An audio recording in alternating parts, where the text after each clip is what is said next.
Hello दोस्तों, संपूर्ण रामायण में आप सभी का एक बार फिर से स्वागत है। कल की कहानी में हमने आपको बताया कि कैसे पक्षीराज गरुड़ ने श्री राम और लक्ष्मण दोनों को नागपाश से मुक्त करा के नया जीवन दान दिया। आज की भाग को शुरू करने से पहले आप सभी से एक रिक्वेस्ट है कि वीडियो में अंत तक बने रहें और वीडियो अगर पसंद आए तो वीडियो को लाइक कर लें। अगर आप चैनल पर नए हैं तो बेल आइकन पर क्लिक करके चैनल को सब्सक्राइब कर लें, जिससे कि संपूर्ण रामायण के सभी भाग आप आसानी से देख पाएं। चलिए तो वक्त न गवाते हुए कहानी शुरू करते हैं।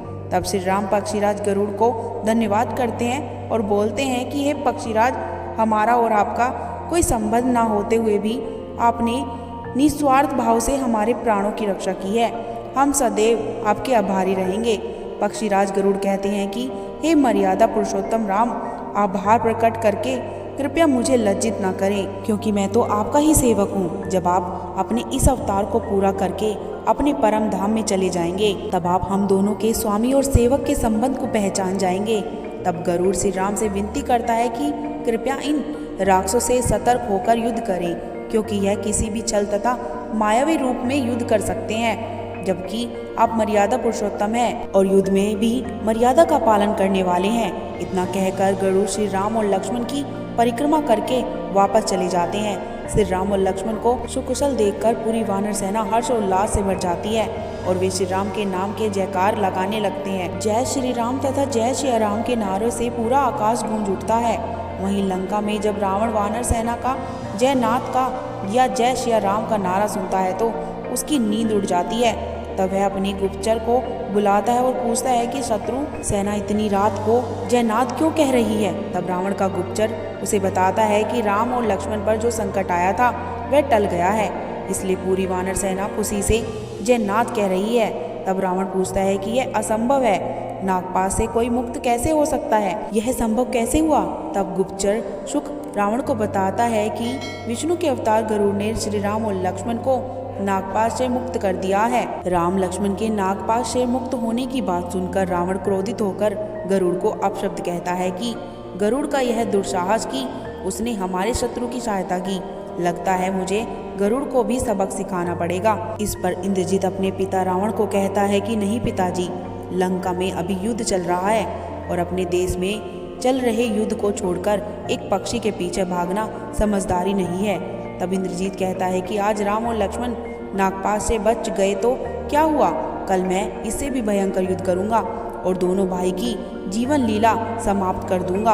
अगले दिन सूर्योदय होने के बाद दोनों सेनाएं फिर से ही रणभूमि में आ जाती हैं। श्री राम और लक्ष्मण को नागपाश में बांधकर इंद्रजीत का उत्साह और आत्मविश्वास और भी बढ़ चुका था, इसलिए वह मेघों की तरह गरजता हुआ युद्ध भूमि में आता है। श्री राम और लक्ष्मण को ललकारते हुए कहता है कि अभी तक नागपाश के घाव भरे नहीं है क्या, जो दोनों भाई मेरे सामने आने से डर रहे हैं। आज मैं तुम्हारी उससे भी अधिक ज्यादा दुर्दशा कर दूंगा।